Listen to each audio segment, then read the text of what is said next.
ngalon di se ka tiye me tinya wele la fala ka chide me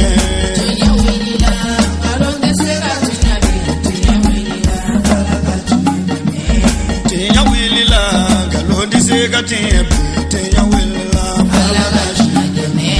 tinya wele la namara shikolo mawe tinya wele la fala ka chide me tinya wele la saraka jugu bomori tinya wele la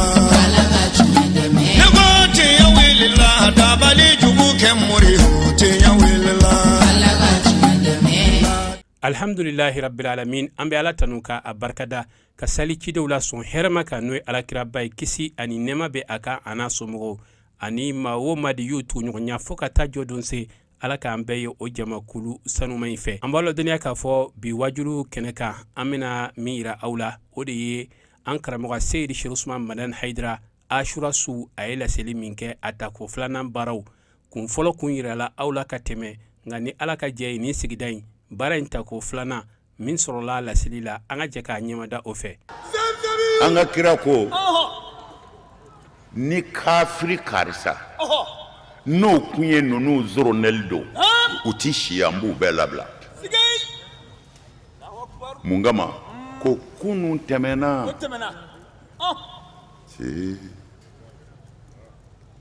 mi fa aka Haidara la me mogoti me kuma bi me amin amin islamen me kira ya fode akwa ka sabo ma ku jando dinena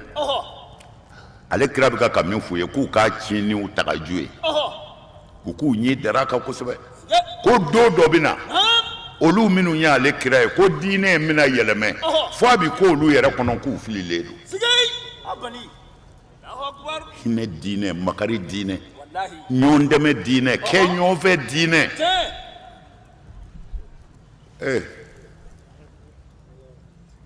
ala kan labanye amin amin ala son ala kira sallallahu alaihi wasallam aka nyana ma yakaratan Allahu akbar ayere ka jija ay hine wallahi yafo ay hine sige ay makari ay ke ma wore fe ni mami ngo alete ala fe afwa ni che wala nati eka ala ko bali atui wala Allahu akbar atui Allahu akbar bitui odo be ça fait mo ka puma famu chogo o de lana ni ikhtilafatu sebe we men yere ngania kote kama le do boran fe abi faraje jamana de la kuna sini koro ala tulo bala ana balema be farala Allahu akbar ayere wulo pa ani o farala Allahu akbar mais ale dekuna Haidara de baum blasra Haidara e bangba ko gele bo ne dumiga ka minge nyata Haidara de kapmana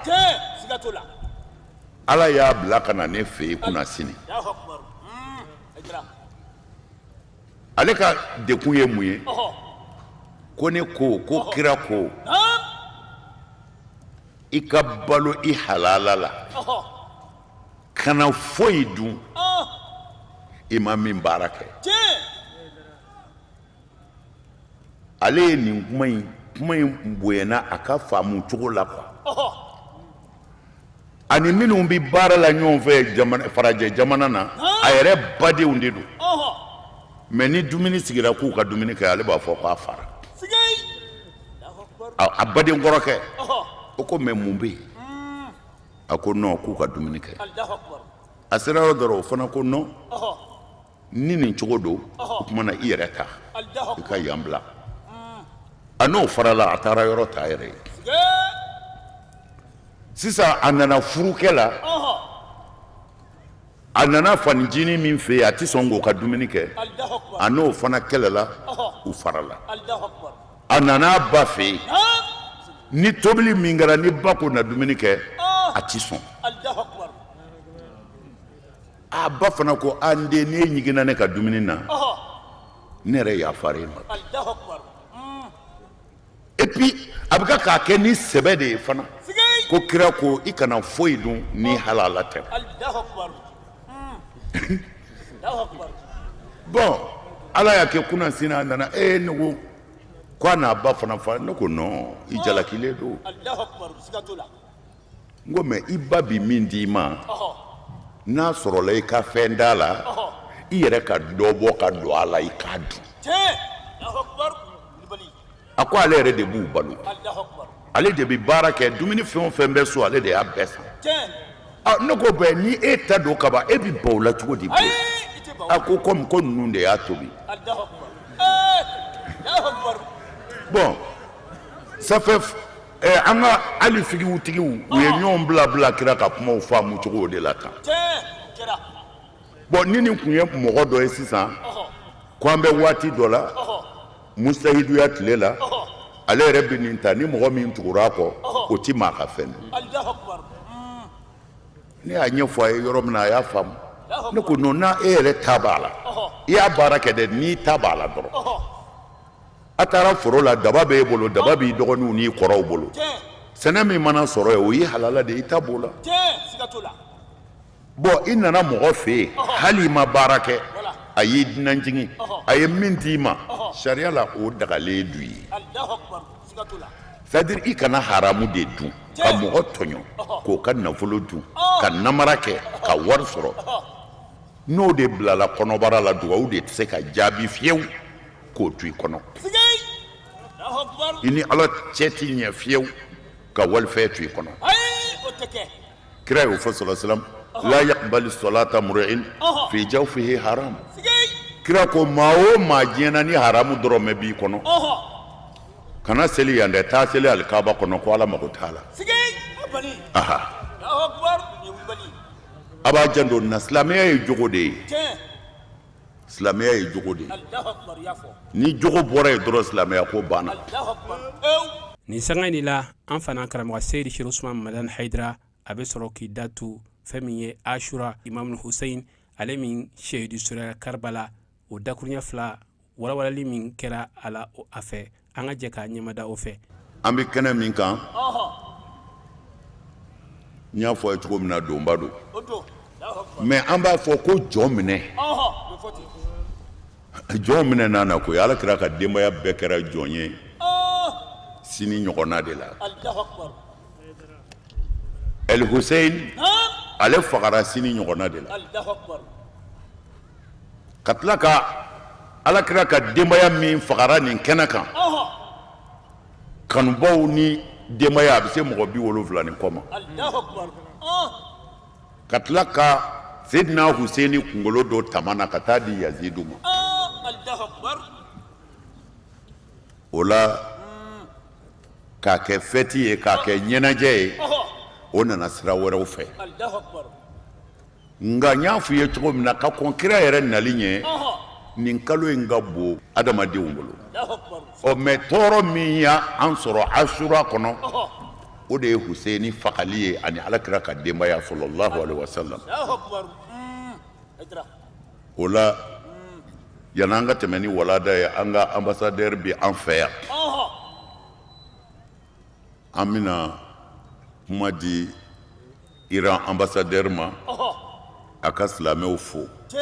ko a nani sen jɔ an fɛ yan a diyara n ye ala k'a sara an b'aw ladɔnniya k'a fɔ Iran jamana a ka lasigiden min bɛ an fɛ yan Mali kɔnɔna na n'o de ye son excellence Muhammad Kahan ale tun bɛ kɛnɛ kɔnɔ an karamɔgɔ ye dakuruɲɛ 2 d'a ma Iran jamana bɛɛ lajɛlen tɔgɔya la a ka se ka dakuruɲɛ 2 foli kɛ min sɔrɔl'o la an ka jɛ k'a ɲɛmada o fɛ alaikum jami'an wa rahmatullah wa alaikum salam wa rahmatullah vive le Mali vive le Iran bismillahir rahmanir rahim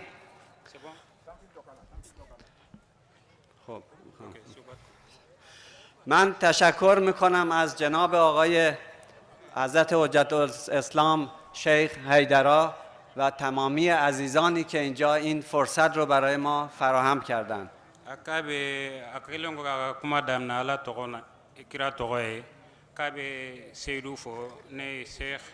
Seyid Usman Madan Haidara wa be bela jelen fo Muhammad Isembo ikono koro ka sekenenga. این مناسبت برای عاشورای حسینی هست و پیام عاشورا برای این ملت مسلمان مشخص هست که ملت مسلمان در مقابل ظلم و جور بیگانه استقامت میکنه. ko nin jama in bɔra ka na kɛnɛ kan k'o b'a yira k'a fɔ fɛn min ye asura message ye o faamuyalen don maliyɛnw fɛ yen ko parce que asura tɛ dɔwɛrɛ ye k'i jɔ tɔɲɔli ni binkali ka o kɛlɛ ka silamɛya sankɔrɔta. جوهره پیام عاشورا این هست که حق بر باطل پیروز هست. ko asura a kɛra cogo min na bɛɛ b'a kalama wa a labana kunnawolo de ka silamɛya ka kunnawolo. این پیام قرآن کریم هست که کم من فئة قلیلة غلبت فئة کثیرة باذن الله. a ko asura ye taara kuranɛ yɛrɛ de kɔnɔ kuranɛ yɛrɛ b'a fɔ kam min fi'atin qalila ghalabat fi'atil kasira ko jamakulu fitinin joli joli o de ye jamakulu caman se sɔrɔ o kan. ما الان یک نمونه جدید از عاشورا رو در فلسطین و لبنان میبینیم، نمونه دیگر رو در ایران میبینیم، نمونه های دیگر هم در کشورهای اسلامی که تحت استعمار و فشار و ظلم هستن میبینیم. a ko an bɛ ɲɛ bɛ asura exemple caman na an ɲɛ b'a la liban an ɲɛ b'a la palestine an ɲɛ b'a la iran wa an ɲɛ b'a la silamɛ jamana caman kan parce que u bɛɛ bɛ ka kɛlɛ kɛ tɔɲɔli de kɛlɛli la. ما اعتقاد داریم که خون بر شمشیر پیروز هست و این علت مقاومت مردم مسلمان هست که دست در دست هم در مقابل ظلم و استعمار و زور ایستادگی میکنن. a ko sika foyi t'a la ko jeli o bɛ se sɔrɔ pamuru kɔrɔ a bɛ kɛ dɔrɔn ni silamɛw tɛgɛ di ɲɔgɔn ma ka bɛn sabati u ni ɲɔgɔn cɛ sika foyi t'a la u bɛ se sɔrɔ. پیام مهم دیگه ای که باید به ملت اسلامی داده بشه و این پیام هم از قرآن برمیاد این هست که واعتصموا بحبل الله جمیعا ولا تفرقوا. a ko kuranɛ yɛrɛ kun y'a lakali k'a fɔ ko silamɛ wa'tasimu jami'an wala tafarraqu ko bɛɛ lajɛlen silamɛ bɛɛ k'i tɛgɛ di ɲɔgɔn ma ka ɲɔgɔn minɛ.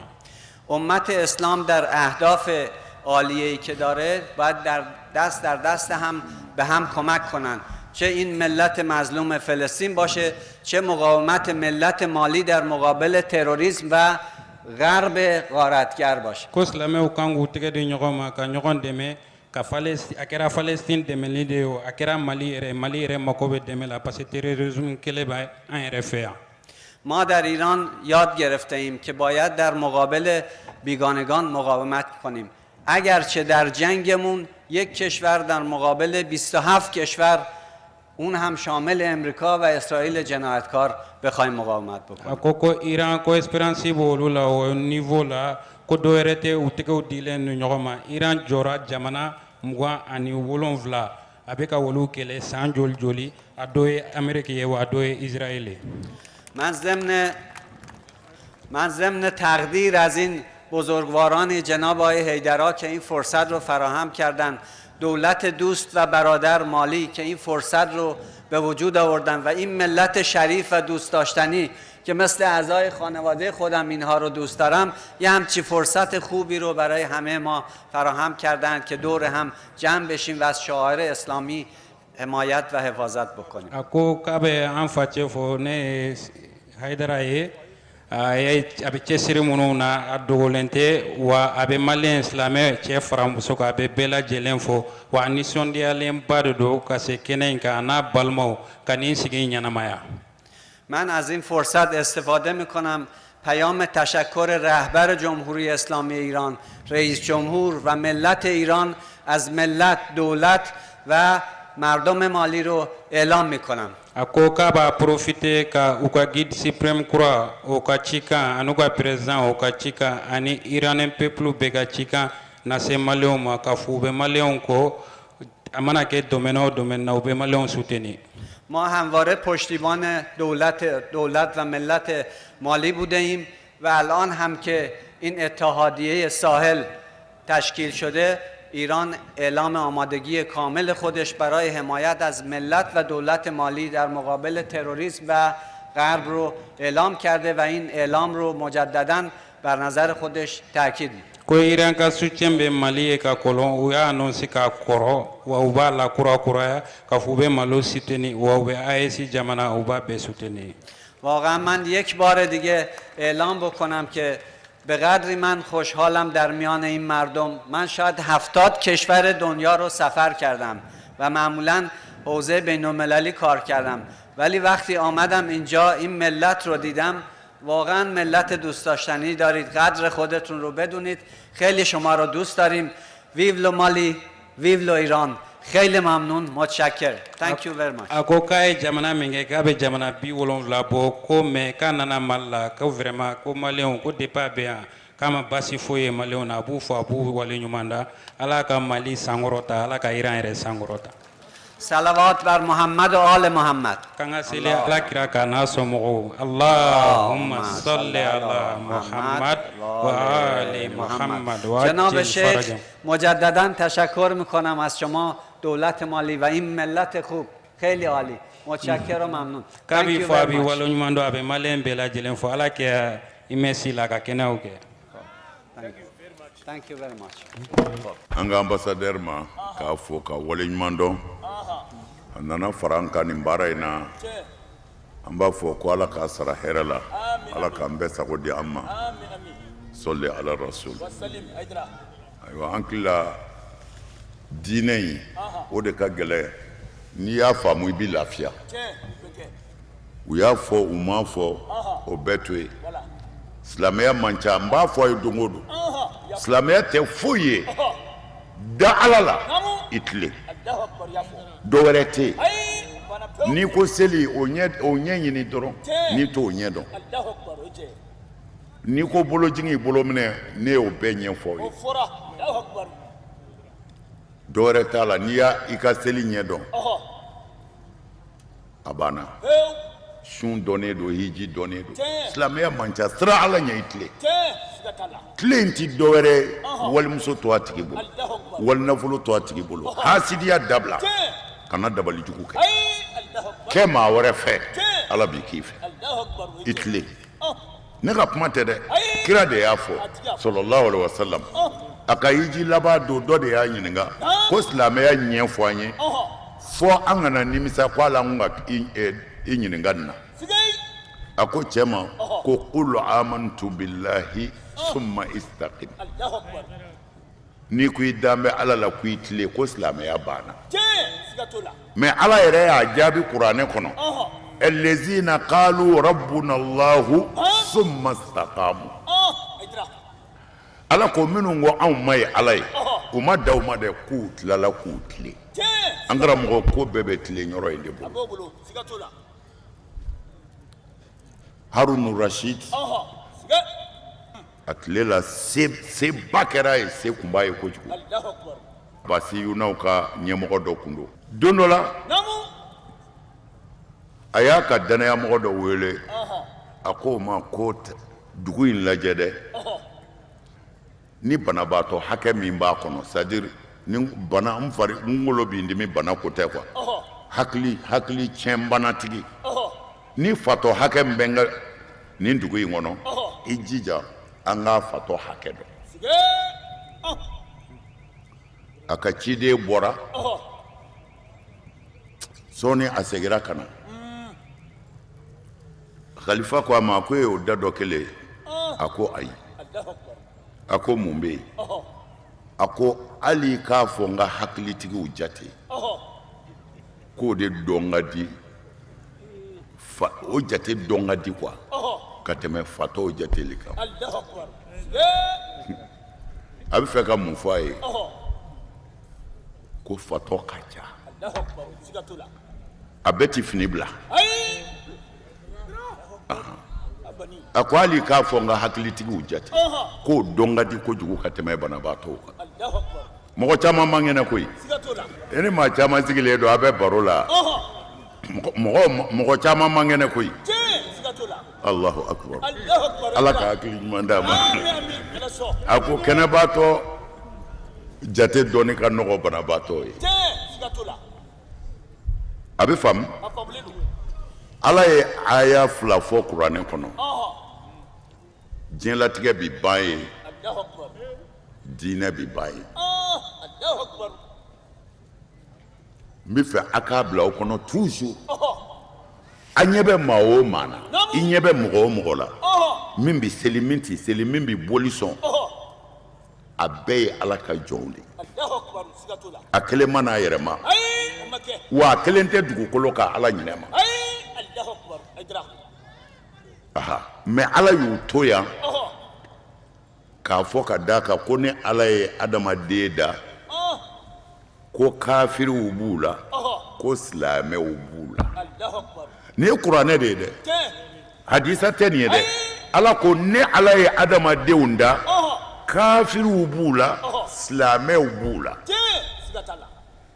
e bɛ se ka kafiriya bɔ yen Ayi, i tɛ se. ala ko a bɛ yen e ko k'i b'a bɔ yen Ayi, i tɛ se. ayi min ɲininen don i fɛ i ka tɔɲɔli bɔ yen Voilà. Allahu Akbar. tɔɲɔli bɔ yen n'i bɛ se o ɲininen don bɛɛ fɛ Tiɲɛ. an ka tɔɲɔli bɔ yen Allahu Akbar. O ye tiɲɛ. mɛ ka kafiriw bɔ yen i tɛ se Ayi, i tɛ se. dugukolotigi de ye kafiriw bila ye ka tila k'a fɔ kuranɛ kɔnɔ ko n ye dali kɛ kafiriw bɛ yen silamɛw bɛ yen n'a fɔra silamɛw bɛ yen n'e ko silamɛw tɛ kɛ yen O bɛ kɛ yen. e bɛ ala sɔsɔ wa Allahu Akbar. i bɛ ala sɔsɔ Ayi, i tɛ sɔsɔ. a y'a janto nin na Allahu Akbar. a kana a ka sinji tigɛ nin na Sigi. a kana a ka balimaya fara nin na a kana ban maa na nin na fɔ ni min ko a b'i don i ka diinɛ kɔnɔ Allahu Akbar. Kulibali. ni min ko a bɛ don i ka diinɛ kɔnɔ i b'i ka diinɛ sama ka bɔ a sen kɔrɔ Tiɲɛ. O bɛ kɛ. ani n tɛ kafiri ye tɛ kelen ye Ayi, o tɛ kelen ye. la Allahu Akbar. la Allahu Akbar. mɛ mali bɛ ala fo Wallahi. mali ka kan ka ala fo indépendance ni bi cɛ mali ka yɛrɛ ta ka bɔ tubabuw bolo kɛnɛ kan yɛrɛ ta o ni bi cɛ maa si ma mali mara silamɛya tɔgɔ tɛ maa min na Siga t'o la. Allahu Akbar. a tɛ yen Allahu Akbar. O tɛ yen.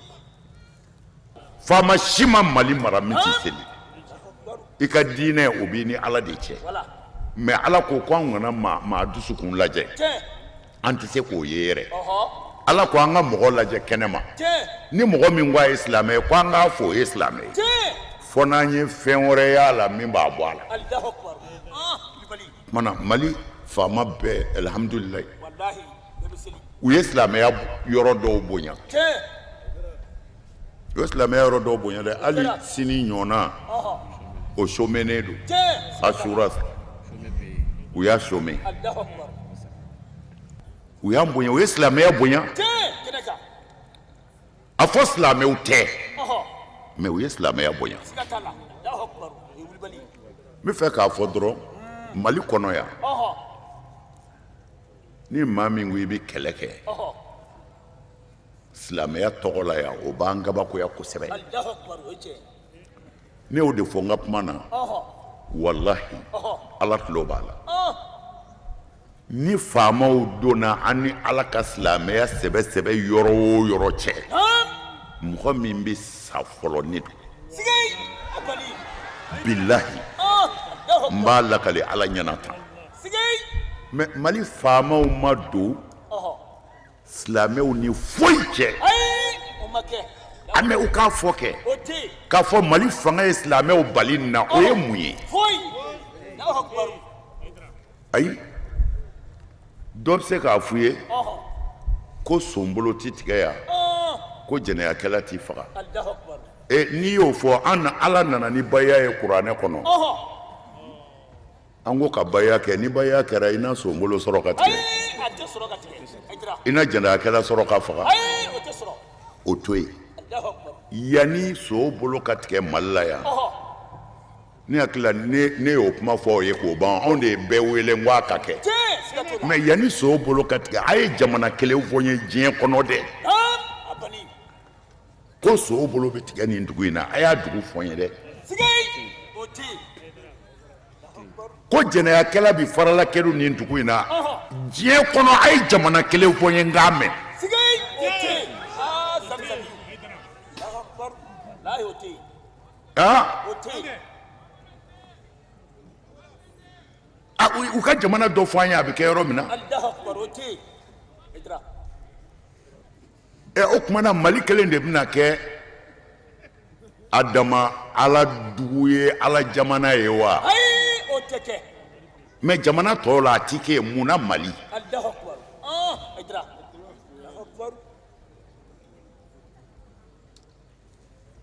ne tiga ka faamaw tanu diga k'u tanu dɛ n bɛ ka tiɲɛ de fɔ kabini Ala k'an da u ka 1 franc u ka bɔ k'a fɔ 1 franc dɔrɔmɛ u ka bɔ k'a fɔ ne tɛ fitiri wale n di maa ka ɲuman dogo fɔ n ka sa n y'a fɔ aw bɛɛ ɲɛna yan mawuludu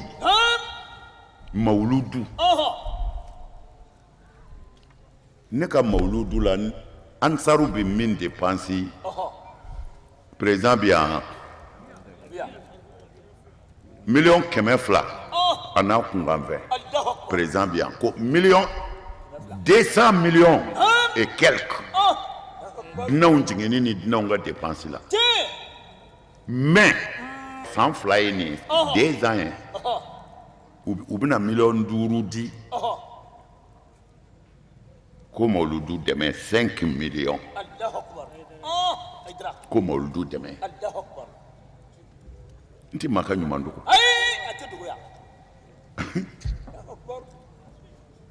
ni million an ka mɔgɔw bɛ $1,200,000 ni kɔ de dépense mawuludu la 5 millions o yɛrɛ kɛra sisan dɛ n'o tɛ 2 millions de tun don wallahi u nana 1 million di a ka kɔrɔ k'o ye mawuludu dɛmɛ ye m'a fɔ ko faamaw y'o di mais a bɛ tɛmɛ siraw de fɛ ka s'anw ma faama bolo t'a d'anw ma a bɛ tɛmɛ ka na de a tɛmɛntɔ ka na dɔ bɛ bunna a tigi kɔ sow bɛ dɔ suɲɛ tagisi sara bɛ bɔ a la crédit sɔngɔ bɛ bɔ a la billahi u delila ka 1 million di yan kɔfɛ u ye $2,000,000 di yan n ye 3 sɔrɔ 5 dira n ma o siɲɛ 2 ye nin ye hakilila siɲɛ 2 ye n'o tɛ ne hakilila siɲɛ 1 yɛrɛ don mais n bɛ 2 fara a kan oui mais anw ta di yɔrɔ dɔnnen don minnu bɛna n'a ye mɔgɔ 2 tɛ a bɛɛ ye mɔgɔ 1 de mais a bɛ tɛmɛ sira caman fɛ ka s'anw ma dɛ anw tɛ nkalontigɛ anw tɛ faama dɛmɛ nkalon kan n t'u ka dɔrɔmɛ dun o yɛrɛ tɛ dɛ hali ni dugu jɛ o jɛ u bɛ miliyari di ne ma ne tɛ n ka Ala bila ka dafɛn si minɛ ni min ma ɲi n b'a fɔ nin ma ɲi mais an ka tiɲɛ fɔ aw bɛ mun dɔn Mali diinɛ na ko fanga y'o bali a y'a fɔ dɛ n k'a mɛn ko faamaw donna silamɛw ni nin cɛ o ye mun ye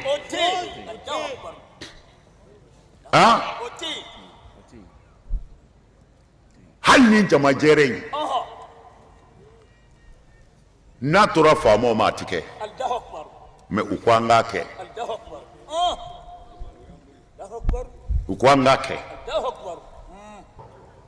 aw fɛ fanga ka mun kɛ mun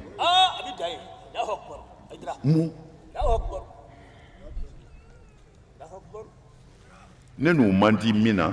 ne y'o fɔ k'o ban wa ne b'o fɔ yanni diɲɛ wuli cɛ a ye mɔgɔw lamɛn anw ye diinɛ ɲɛmɔgɔw ye Ala y'an bila ye bi fantanw kungo bɛ fɔ anw de ye hali sisan an ka ci ser'u ma minnu bɛ wari minɛ mobiliw la sira kan u tɔgɔ ye di piyazi u ye piyazi mɔgɔ 10 ni kɔ labɛn k'u bɛna olu bila k'u ka minɛnw cɛ u bɛ taa min u sera anw de ma sanubɔyɔrɔ mɔgɔ 50 u y'olu ka papiye dilan k'u bɛna olu labila u bɛ se jɔnni ma u ka so ninnu tɔgɔ ye di dɛ u bɛ sow di dili min kɛ mɔgɔw ma logement sociaux mɔgɔ 200 ni kɔ o bɛna gɛn ka bɔ a ka so kɔnɔ o bɛ taa min o bɛ se anw de ma ni jigi banna jamana kɔnɔ a bɛ ci anw ye min f'u ye mɔgɔw ɲɛ gannen mana na se an ma a ye sira di an ka kuma dɔw kɛ ɲɔgɔn fɛ ni dilancogo bi sɔrɔ min na o ka dilan fantanw kana kasi ni kunbɛcogo bi sɔrɔ min na an k'o dilan fantanw ɲɛji kana bɔ mɛ ne yɛrɛ Hayidara kɔni mago sera a ma a ye biro datugu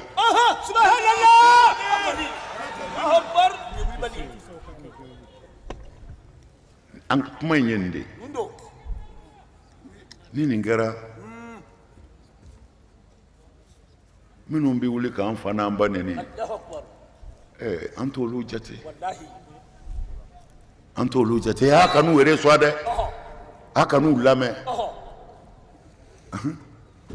anw bɛ min f'u ye u ka hɛrɛ b'o de la n'u m'anw lamɛn a man ɲi n'u m'anw lamɛn anw tɛ taa dɔrɔmɛ ɲini oui an taara aw karamɔgɔ bɛ waso n'o de ye anw tɛ taa wari ɲini faamaw fɛ yen anw b'a ɲini ala faama de fɛ yen n'o y'a d'i ma maa tɛ se k'a kunbɛn mɛ an bɛ tiɲɛ fɔ fanga ye mali ye maliyɛnw ta de ye anw ta tɛ dɛ oui marifa bɛ n bolo ani ne ta ye yɔrɔ ye kelen tɛ dɛ an jɛ don an bɛɛ de b'a lajɛ a bɛ dilan cogo di an bɛɛ bɛ kisi a kɔnɔ cogo di an bɛɛ bɛ hɛrɛ sɔrɔ a kɔnɔ cogo di an b'o fɔ ɲɔgɔn ye an b'o fɔ ɲɔgɔn ye dɛ i sɔnna an b'a fɔ i ma sɔn anw b'a fɔ mali y'an ta de ye ala y'anw kɛ maliyɛn de ye on est fiers aussi k'a fɔ an ye maliyɛn ye mais anw ti foyi ɲini jamana in bɛ basigi cogo min a bɛ suma cogo min na u k'a dɔn anw fana bi yan an fana b'an faso de fɛ anw ka kalan kɔnɔ fɛn min bɛ ala dimi fɛn bɛɛ ye o de ye ka mɔgɔ tɔɲɔ fantan ni ɲɛji lakaliyɔrɔ t'a bolo o ti ku fanga si la fanga si oui an k'an ka tiɲɛ fɔ ɲɔgɔn ye mɔgɔ tɔɲɔlen ni ɲɛji dɛmɛbaa si t'a la o tɔɲɔli fanga si tɛ se k'a supporter kojugu don a bɛ gɛlɛya se jamana ma hali a bɛ sanji jɔ faama ɲɛji fantan ɲɛji n'a ma dɛmɛbaa sɔrɔ a ka kan an bɛna bɔ yan an bɛ sa o anw si bɛ yɔrɔ min na bi n'anw ye nkalon tigɛ ala yɛrɛ tɛna o to anw na hali ka waati kɔnɔ n'anw siranna ala t'o to anw na oui anw tɛmɛna o yɔrɔ kan o jamana bi jɔ cogo min na an b'an ta fɔ n'a minɛna o don n'a ma minɛ a banna mɛ Hayidara y'a seko kɛ wa ma ala rasuli illa al balagh fantanw k'a dɔn mɔgɔ kamana gannen minnu bɛ se anw ma a ka ci ti ben dɛ an b'a bɛɛ se a seyɔrɔ la n'u sɔnna min ma an bolo a b'o ye n'u ma sɔn min ma an yɛrɛ se t'o la mɛ ala b'a dɔn an y'an ka devoir kɛ an ka fanga k'an ka dɔn diinɛ ɲɛmɔgɔw jɔyɔrɔ dɔ k'an ka y'u la population bolo u ka kan ka an lamɛn u ka kan ka ko dɔw to an ta la fana gɛlɛya si ma kɛ jamana in kɔnɔ yan n'aw ma wuli k'an jɔ n'ala ma bɔda di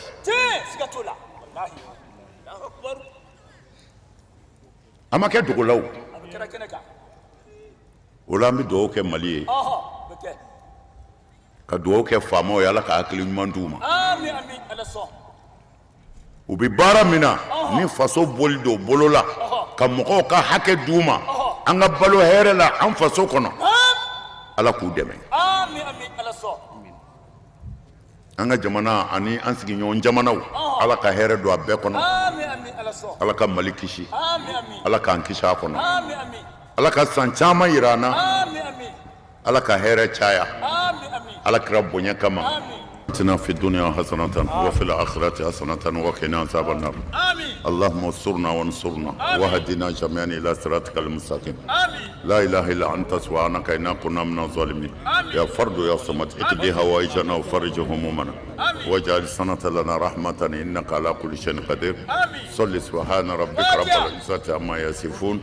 والسلام على المرسلين والحمد لله رب العالمين. Baara in kun cɛra nin cogoya in de la an b'a ɲini ala fɛ karamɔgɔ bɔra ka dugawu mun kɛ ala k'a minɛ an ka jamana ye ala k'a minɛ an kɛrɛfɛ dugu bɛɛ lajɛlen ye basigi ni hɛrɛ ala k'o sabati an ka jamana kɔnɔ an bɛɛ bɛ fara ɲɔgɔn kan ale de kɛra sababu ɲuman ye ka nin don ninnu k'u bonya yira ka u karama yira ka tila ka nafa min bɛ don ninnu na k'o yira an na n'a ma ɲɛ ala sɔnna ma o faamuyaw bɛɛ lajɛlen sɔrɔla an b'a ɲini ala fɛ ala ka si ni kɛnɛya di a ma ala k'a ɲɛmɛ a la ka foli lase aw bɛɛ lajɛlen ma aw fɛn fɛn kun bɛ k'an lajɛ Mali kɔnɔ Mali kɔ kan ka Allah subhanahu wa ta'ala deli ala ka waati wɛrɛ yira an na wassalamu alaikum wa rahmatullahi ta'ala wa barakatuhu.